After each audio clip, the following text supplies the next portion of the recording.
নমস্কার। একই কাজে যদি আপনারা বারবার বাধাপ্রাপ্ত হচ্ছেন, এক চান্সে কিছুতেই হচ্ছে না, সেটা কোনো কেস হতে পারে, ইন্টারভিউ হতে পারে, চাকরির পরীক্ষা হতে পারে, তাহলে এই ক্রিয়াটি আপনারা করুন। একটা হলুদ পাতিলেবু নিন, পাতিলেবুর চারপাশে 4টে ফুলযুক্ত লবঙ্গ গেঁথে দিন।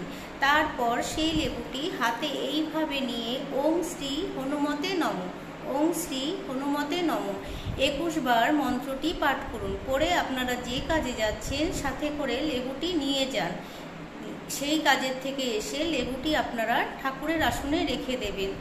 সেই কাজটি দেখবেন আপনারা সফলতা পেয়ে গেছেন। এই ক্রিয়াটি খুব জোরদার একটা ক্রিয়া, আপনারা করে দেখুন, অবশ্যই সাকসেস পাবেন। আমার এই ভিডিওটা যদি আপনাদের ভালো লাগে, কারো যদি একটু উপকারে আসে, কমেন্ট বক্সে জানাতে আপনারা ভুলবেন না। অপরকে দেখার সুযোগ করে দেবেন, অবশ্যই শেয়ার করে দেবেন। নমস্কার।